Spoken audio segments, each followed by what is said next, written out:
Oi, Yasmin, bora falando, bora. Não, fala, não tô te escutando, não.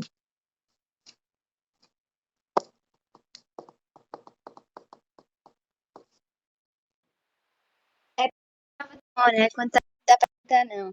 Agora eu consegui te escutar. Mas repete o que Aham. você falou, que eu não entendi. Cala a boca, Vinícius, que eu tô aqui na ligação de vídeo com meu amigo, de estudando. Vamos lá, a gente vai falar sobre citologia, que é o estudo sobre as células. A célula é É considerada melhor um... te escutar com. É melhor te escutar com fone, porque fica mais bom de eu escutar. É porque eu tô sem fone aqui. Ou desligar o ventilador. Não, eu te escutar com fone, entendeu? Ah, tu vai pegar o fone, né? Eu já tô com fone. Aí, quando eu quiser falar alguma coisa, eu falo por mensagem, porque com fone não dá pra falar, não. Tá bom, beleza. Tá bom. Vamos começar de novo. A citologia é a parte da biologia que vai estudar a célula, a formação das células, a divisão das células, e é mais ou menos isso que a gente vai estudar. Deixa eu só coisar a minha porta aqui do quarto. Oi, vamos lá. A célula foi descoberta por Robert Loock, que observou em um microscópio que ele mesmo criou, e ele conseguiu observar células hexagonais. Ou seja, eu vou. Aqui, ó. Essa imagenzinha aqui, tá conseguindo ver?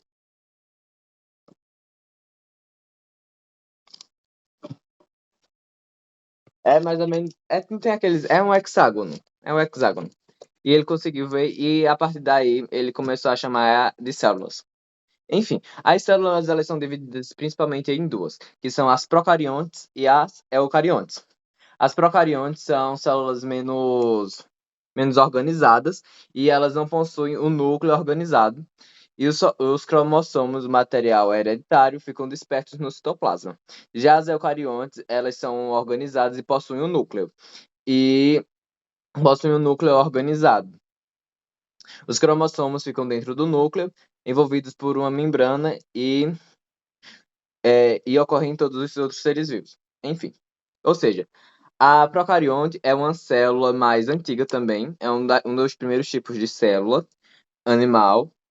O nome do assunto é citologia. É, eu adoro esse assunto, é maravilhoso. Enfim, as procariontes não sei quais células. As células que não são organizadas, ou seja, elas não têm um núcleo estruturado, entendeu? Elas não vão ter uma camada. Se eu não me engano, deixa eu ver aqui. Elas não vão. Deixa eu ver. Aqui. Não, não, não. Aqui, elas não têm carioteca, que é uma membrana que envolve o núcleo, entendeu? Eu não lembrava dessa palavra, eu tive que procurar aqui para encontrar. Enfim, ou seja, as células procariontes, elas não têm a carioteca, que é uma parte da célula que envolve o núcleo, ou seja, elas não vão ter essa membrana em volta do núcleo, que é a carioteca. Já a eucarionte é uma célula mais organizada, com as células eucariontes, elas têm um núcleo, e dentro desse núcleo vai ter os cromossomos. E os cromossomos vão ficar dentro do núcleo, e o núcleo vai ser protegido por essa membrana que é chamada carioteca. Entendeu? É mais ou menos isso. Bora lá.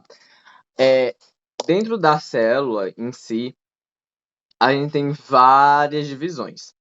Tem a membrana citoplasmática, o citoplasma, o retículo endoplasmático, os ribossomos, o complexo de Golgi, os lissossomos, as mitocôndrias, os vacúolos, os núcleos, o núcleo, né, que só é um núcleo, os cloroplastos, a carioplasma, o nucleolo e os cromossomos. Eu vou começar falando dos que é mais populares.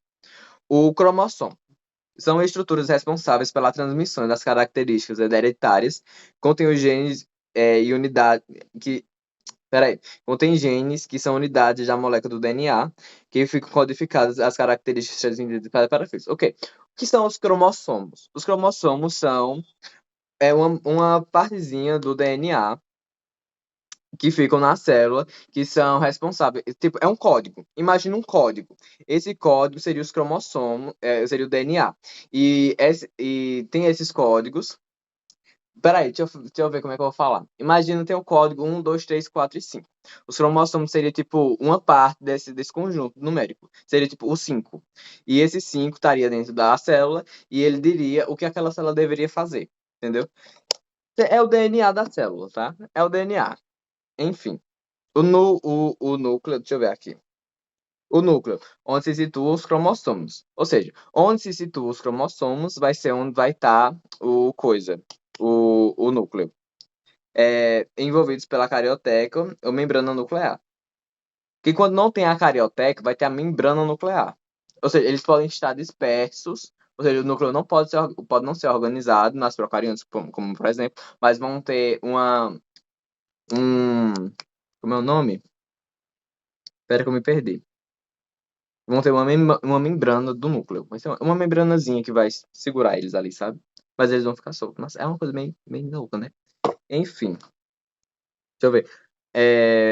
Os ribossomos são estruturas responsáveis pela síntese de proteínas. Ou seja, na célula vai ter os ribossomos. E os ribossomos vão servir para quê? Para pegar a proteína. Para que serve a proteína? Só relembrando esse negócio, tá? O que é a proteína? Para a construção muscular, a gente precisa consumir mais proteínas. Que as proteínas vão servir para o quê? Para a construção muscular. Então, tendo isso em vista, a gente pode dizer que os ribossomos são são as estruturas responsáveis pela síntese de proteína, ou seja, pela construção da proteína. A gente não precisa consumir proteínas para ter proteínas, a gente já produz as proteínas. Mas para o aumento do crescimento muscular, a gente precisa consumir mais proteínas. Ou seja, tendo isso em vista, a gente pode dizer que os ribossomos são o quê? Quem construi. Quem construi o quê? Quem construiu as proteínas. O citoplasma é o interior da célula, é preenchido pelo Peraí. Pelo Hã? O interior da célula é preenchido pelo citoplasma, onde estão as organelas, partículas compostas solúveis. Eu vou pular isso, depois eu falo sobre. A célula tornando. Ah, tá. A membrana citoplasmática. O que é a membrana citoplasmática? É uma membrana que envolve a célula, tornando a permeabilidade de saída de substâncias. Ou seja, é uma membrana. Imagina um. Como é que eu vou explicar isso? Imagina a célula. Tem a célula, e em volta da célula tem uma membranazinha, e essa membrana é quem vai controlar a entrada de proteína, de carboidratos, de água, de oxigênio, que a célula vai receber. Ou seja, quem fica responsável pela entrada e saída dessas coisas é o citoplasma. Enfim, tá bom. Vamos para outro. Deixa eu ver. O complexo de Golgi. Conjunto de bolsas achatadas. Sua formação principal refere-se ao armazenamento de secreção celulares. Ou seja, o complexo de Golgi é nada mais do que um cu. Ou seja, é mais ou menos, é tipo meio que isso. Ou seja, o que é uma secreção? Uma secreção celular. É, o conjunto de Golgi, fazendo uma coisa breve, uma coisa meio breve, mais breve, para explicar melhor. O complexo de Golgi, ele vai armazenar as secreções das células, ou seja, tipo, imagina, não tem aquela bolsa de colostomia que as pessoas colocam para poder fazer cocô quando elas estão com o intestino com algum problema? É tipo mais ou menos isso. Ou seja, a principal função do complexo de Golgi vai ser o armazenamento de secreções das células. Tá. Eu falo de Ricardo que ele repete muitas coisas, mas eu tô repetindo muitas coisas aqui, viu? Deixa eu ver. A carioteca é a membrana, é a que eu já falei. Carioteca é o quê? A membrana que envolve o núcleo. O núcleo de quais células? Das eucariontes. Que a carioteca só vai estar presente nas células eucariontes. É a carioplasma. O carioplasma é o interior do núcleo. Só essa informação que está aqui também. É o interior do núcleo. Tá bom. O núcleo, porção mais condensada do núcleo, possui grande quantidade de RNA e ribossomo. O RNA, eu não vou falar sobre ele, porque eu não lembro muito bem sobre ele. Mas eu vou procurar aqui. Eu acho que tem aqui o RNA. Falando sobre o RNA. O negócio é encontrar alguma coisa que fale sobre o RNA. Deve estar por aqui. Só um minutinho. É só um minutinho. Tá. Não tem nada falando sobre o RNA. Que merda, hein? Foi uma merda, foi uma pena, não tem.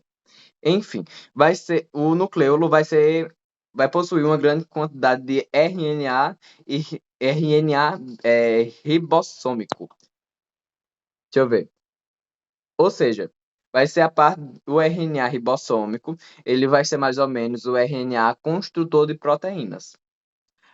Eu acho que se eu não me engano, o RNA é uma parte do DNA, ou seja, é uma parte da informação, ou seja, seria uma informação de como construir, mais ou menos isso. Tá, já falei sobre esses. O cloroplastos. O que seriam os cloroplastos? São estruturas típicas das células vegetais. Ou seja, sim, também tem isso. Tem diferenças entre as células de plantas e as células de animais. Depois, mais pra frente, a gente vê qual seria a diferença. Tá acreditando que eu encontrei o RNA? Pera. Vai ficar por isso, que eu não vou ler isso tudo, não. Enfim, mitocôndrias, estruturas consideradas como usinas celulares. Nelas ocorre a respiração, cuja finalidade é a liberação de energia. As mitocôndrias estão distribuídas pelo citoplasma em grande quantidade.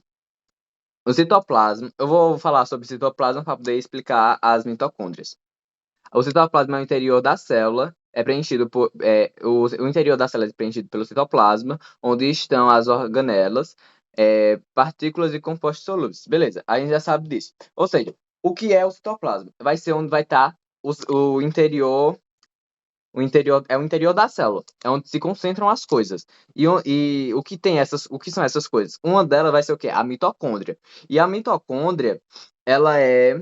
Cadê? Então, usinas nucleares, nelas ocorre a respiração, ou seja, a mitocôndria, ela fica responsável também pela respiração dessa célula e pela energia dessa célula. E elas estão distribuídas por onde? Por toda a célula dentro do citoplasma, ou seja, no interior da célula vai ter a mitocôndria e ela é responsável pela respiração celular e ela também é responsável pela distribuição de energia, ou seja, ela vai liberar também a energia. Deixa eu ver. Os vacúolos. Eu já falei dos vacúolos? Aqui, ó. Vai aparecer tudo, osmose. Vai aparecer tudo aqui agora, ó. Os vacúolos são bolsas que armazenam substâncias de reservas em certas células. Tem função muito importante na manutenção do equilíbrio osmótico. Ai! Vamos lá, vamos tentar entender o que seriam os vacúolos. Os vacúolos são bolsas que armazenam substâncias, ou seja, até aqui a gente já tem o quê? Uma parte do que seriam os vacúolos. São bolsas que vão armazenar reservas de substâncias. Espera aí que eu não vi o que tu escreveu não, Yasmin. Como é que eu olho aqui que eu esqueci? Espera que eu não lembro não. Deixa eu ver lá. Como é que olha as mensagens que eu não lembro? Aqui, mensagens. Tá. Eu não tô escutando tu não, viu, Yasmin? Mas eu vi. Não, pera. Que ódio, vai arrumar o que fazer. Aí tu é cara de pau mesmo. Ah, tu tá falando isso comigo aí, Yasmin? Eu não te enxergo não, viu? É cada coisa. Ah, entendi agora. Porque não tinha me tocado. Porque tu tinha escrito e eu não tava entendendo. Ah, entendi. Ai, te lascar, Yasmin. Hein? Enfim, vamos lá, voltando pro meu raciocínio. Ou seja, seria os vacúolos, ó, vácuo. Lembra de um vácuo? Ou seja, um vácuo é o quê? Uma área sem nada. E nessa área sem nada vai ser preenchida por reservas de substâncias. Essas substâncias podem ser qualquer substância, pode ser oxigênio, qualquer coisa, qualquer tipo de substância que a célula precisa para ser viva, ou seja, quando acabar tipo a produção de alguma coisa, tiver em falta, aí esses vacúolos vão liberar essa substância que eles guardaram para esse tipo de casos. Tá. Em certas células eles têm uma função muito importante na manutenção do equilíbrio osmótico. O que seria o osmótico? Se a gente for pegar pela radical osmo, a gente lembra de quê? De osmose. E o que é a osmose? É a liberação de água da célula. Então, em algumas células, os vacúolos são muito importantes para a manutenção do equilíbrio osmótico. Ou seja, em muitas células, em outras palavras, né? Em muitas células, os vacúolos são muito importantes para a manutenção do equilíbrio da entrada e saída de água. Enfim, vamos para o. Deixa eu ver. Vamos para o retículo endoplasmático. O que seria o retículo endoplasmático? Corresponde a uma rede de canais citoplasmáticos que participa ativamente no transporte e distribuição de substâncias. O retículo endoplasmático rugoso possui ribossomos aderidos no retículo endoplasmático liso e os ribossomos estão ausentes. Entender alguma coisa dessa leitura? Não, eu vou fazer de novo essa leitura para ver se eu consigo, ter alguma noção do que eu li, porque eu não faço a menor ideia do que eu li. Eu acho que eu só entendi uma parte. Vamos lá. Vamos fazer por parte também, né? Ou seja, corresponde a uma rede de canais citoplasmáticos, ou seja, é uma rede de canais citoplasmáticos, uma rede de canais citoplasmáticos. O que é o citoplasma? O interior da célula, que vai ter os negócios lá dentro, né? Que participa ativamente no transporte e distribuição de substâncias. Ou seja, a gente sabe que o retículo endoplasmático vai ser o quê? Vai ser uma rede de canais do citoplasma, ou seja, vai estar lá uma rede no citoplasma que vai servir para distribuição de substâncias para a manutenção da célula. Ou seja, vai ser ele que vai levar o oxigênio, tipo, passar o oxigênio pela célula, mais ou menos isso. O retículo endoplasmático rugoso possui ribossomos aderidos. Aí a gente vai falar o quê? Os ribossomos aderidos, eu não faço ideia do que é, porque não está aqui o ribossomos aderidos. Mas, se a gente for para uma coisa mais literal, a gente vai entender que o quê? O endoplasmático rugoso, que é exatamente o que eu falei, que ele vai transferir, mas o retículo endoplasmático rugoso, ele possui ribossomos aderidos, ou seja, ele vai possuir ribossomos, mais quantidade de ribossomos, pelo menos eu imagino que deve ser isso. E o liso vai ter ribossomos ausentes. Ah, entendi. Vamos lá. O, é, o retículo endoplasmático vai ser o transporte das substâncias e o rugoso vai ter mais ribossomos. Os ribossomos são o quê? Quem fica responsável pela síntese de proteínas. E o liso, ele não vai ter ribossomos. Ou seja, o rugoso vai ter ribossomos e o liso não vai ter ribossomos. É igual o quê? Quem é liso? Quem é liso é quem não tem dinheiro. Quem não é liso é quem tem dinheiro. Ou seja, se a gente for por por essa comparação ridícula, a gente pode lembrar que o quê?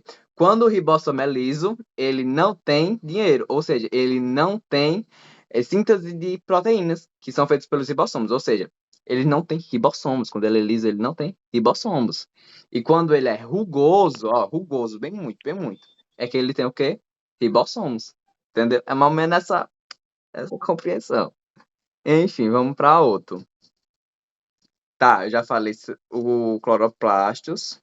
Não falei sobre o cloroplastos. O cloroplastos são estruturas típicas de células vegetais, ou seja, células de plantas. Ou seja, o cloroplastos, eles vão estar mais presentes em células de plantas. São estruturas típicas das células vegetais. Caracterizam pela presença de pigmentos como a clorofila. A clorofila é o pigmento verde da planta. Quando a planta está lá, bem linda, levando sua fotossíntese, ela vai produzir a clorofila. E a clorofila, ela não é nada mais além do que o verde. É o verde das folhas que a gente conhece. Os carótenos e as xantófilas, que eu não faço ideia do que seja. Sendo a sede da fotossíntese. Ou seja, são células vegetais que tem os cloroplastos são estruturas típicas das células vegetais, caracterizam pela presença de pigmentos, como a clorofila. Ah, entendi. A clorofila vai ser o verde, os carótenos e as xantofilas serão outros pigmentos, além do verde, que são produzidos na planta, sendo como a sede a fotossíntese, ou seja, tendo como base a fotossíntese. Ou seja, o cloroplasto, para ter um cloroplasto, precisa ser numa planta. Por que não pode ser num animal? Porque o animal não faz fotossíntese. Ou seja, para que tenha o cloroplastos, vai ter que fazer fotossíntese. Quem é que faz fotossíntese? Planta, porque o humano não é planta, não é mesmo? Pois então, pronto. É mais ou menos isso. Aí a gente vai para onde? Para outra parte, que vai ter mais um aprofundamento do cromossomo. Que eu vi agora que tem mais aprofundamentozinho do cromossomo. Os cromossomos são bem evidentes durante a divisão celular. O mesmo não ocorrendo na interfase, isto é, na fase em que a célula não está se dividindo. O conjunto de cromossomos interfásicos recebe a denominação de cromatina. Vamos fazer uma análise dessa parte do texto. Olha, se tu não estiver entendendo alguma coisa, ou tu estiver meio perdida, tu fala, viu? Se tu não ficar calada, não. Vamos lá. Os cromossomos são bem evidentes durante a divisão celular. A divisão celular, ela vai ocorrer quando, por exemplo, eu estou produzindo várias células agora. As minhas células estão se dividindo para que as células mortas saiam e nasçam células novas. Ou seja, a divisão de célula, ela tanto vai ser para a criação, ela vai ser para a criação de novas células, para a ocupação de células antigas que já morreram ou que que foram adoecidas, essas coisas do gênero. E ela pode também ser feita na produção de um feto, ou seja, quando um feto está em desenvolvimento, vai ter maior divisão celular para a criação de órgãos, essas coisas. Ou seja, as células elas vão se dividir. E quando elas não se dividem, é na interfase, ou seja, a interfase vai ser quando a célula não vai estar se dividindo. É nessa fase que a célula não está se dividindo. Tá bem, deixa eu ver. Tá, entendi agora. Esse textinho que eu li agora, que é o dos cromossomos são bem dividentes, são evidentes durante a divisão celular. Ou seja, os cromossomos eles vão ficar muito evidentes na divisão celular, mas eles não vão ficar evidentes quando não tiver uma divisão celular, ou seja, na interfase. A interfase vai ser quando não está acontecendo uma divisão. Quando não está acontecendo uma divisão, eles não vão ser vistos, não vão ser evidentes. Pode falar. Eu vou continuar, tá? Se tu escreve, se eu não... Ah, tá legal, então. Até aí, então tá bom. Tá. O número de cromossomos varia entre as espécies. O ser humano possui 46 cromossomos herdados de seus pais, 20 cromossomos da mãe e 23 do pai e da mãe, formando 23 pares, os quais são denominados cromossomos homológicos. Ou seja, as espécies elas vão ter quantidades específicas de cromossomos. E esses cromossomos, eles são divididos entre pai e mãe. Ou seja, metade vai ser do pai e metade vai ser da mãe. Esses cromossomos que são herdados do pai é o que dá a característica do filho de ser mais parecido com a mãe ou o pai em um. Sim, tem uma coisa interessante nesse negócio de cromossomo. Tem o cromossomo que vai ser mais presente do que o outro, mas não significa que um que seja mais presente do que o outro, que seja menos do que o outro, ou seja, tenha menos quantidades de cromossomo do que o outro. Um exemplo disso, para simplificar essa fala, é tipo assim, quando um filho se parece mais com o pai ou com a mãe, é que o DNA que está mais presente dele, ou seja, os cromossomos que estão mais presentes nele, é o do pai. Mas não significa que o da mãe não esteja presente ou que o da mãe seja menos que o do pai. Ou seja, são 23 do pai e 23 da mãe. Quando um filho parece mais com o pai do que com a mãe, não significa que ela não tenha os 23 da mãe. Significa que o do pai se sobrepôs sobre o da mãe. Entendeu? Mais ou menos isso. É só uma coisa além do conteúdo que eu soube, né? Que eu aprendi. É só para uma curiosidade só. Tá bom. Enfim, esses conjuntos de 23 da mãe e 23 do pai são denominados cromossomos homológicos. Tá aí, tudo bem. Sim, detalhe. O ser humano, a espécie humana, tem 46, 23 do pai e da mãe. Beleza.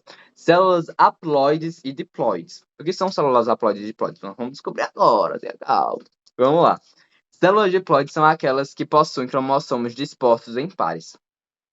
Homólogos. Peraí, calma, deixa eu ler. Células diploides são aquelas que possuem os cromossomos dispostos em pares homólogos. 2N igual a 46. Ocorre na maioria das células. Células diploides são aquelas que sofrem uma redução no número cromossomo, ao invés de uma divisão celular, e não através da divisão celular, e não possuem os cromossomos em pares. Correspondem às células sexuais. Ah, entendi. As células diploides, elas vão ser como os homólogos. O que são os cromossomos homólogos? 23 com 23, ou seja, são dois pares de cromossomos, de um ser com o do outro, a junção desses dois genes, entendeu? E os haploides são o quê? São o óvulo que a mulher produz e seriam os espermatozoides do homem. Por que seriam os haploides? Lembra que diploides é dois. Diploides é o quê? Um é da mãe e o outro é do pai. Diploides. Haploides é só um. E lembra que cada um dos dois, do pai e da mãe, é o quê? 23 e 23. Quando não tem um deles, só vai ter 23. Ou seja, é os haploides. Os haploides só têm uma quantidade de cromossomos. No caso dos seres humanos, o espermatozoide só vai ter 23. E no caso da mãe, só vai ter 23. No caso do óvulo, vai ser no óvulo ou no ovácito 2, só vai ter 3. Ovácito 2 é o nome científico do óvulo. Só isso, tá? Nada demais. Tá bom. Ou seja, compreendendo que a haploides é só a célula sexual, ou seja, são só os cromossomos da célula sexual, os cromossomos dos espermatozoides ou dos ovócitos 2, e diploides são ambos, ou seja, tanto ovócito 2 como espermatozoide, entendeu? Ou seja, diploides 2, haploides 1. Tá. Ácidos nucleicos e RNA. Não, relaxa. Não tu pode ir escrevendo. Tu vai escrevendo. Aí quando eu não ler, que eu olhar pra câmera, aí tu escreve de novo. Tipo, olha o comentário que eu falei, olha o que eu falei, entendeu? Quando eu estiver assim, olhando pra câmera agora, que nem agora. Aí só escreve que tu já falou alguma coisa pra eu ver, se caso eu não tiver respondido. Tá bom, vamos lá. Ácidos nucleicos e RNA. DNA e RNA. Os cromossomos são construídos por moléculas de DNA. A sigla significa ácido desoxirribonucleico, blá blá blá blá blá. Eu não consegui ler. Peraí, calma. A sigla DNA significa ácido desoxirribonucleico. As moléculas de ácido nucleico são formadas por nucleótidos unidos em sequência, formando uma longa cadeia. Cada nucleotídeo.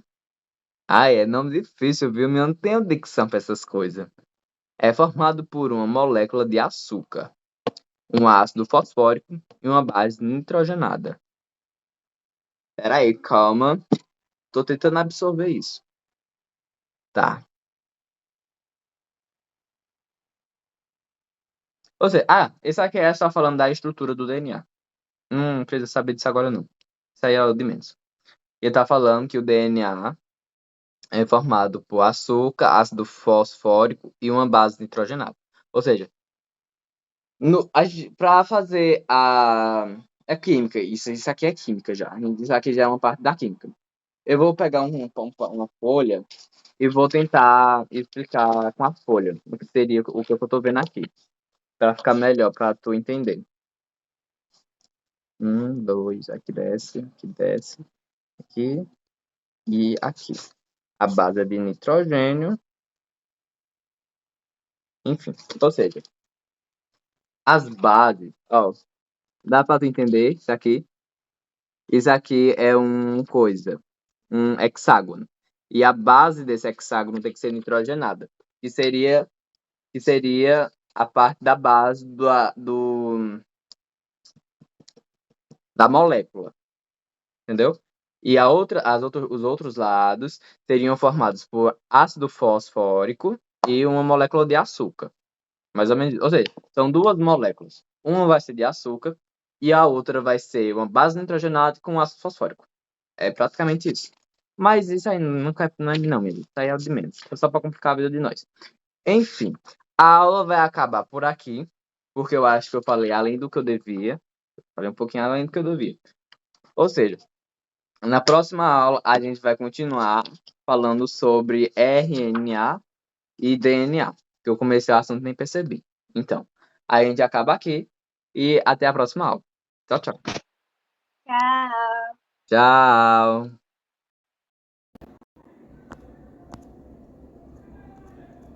Como é que coisa é isso, meu Deus?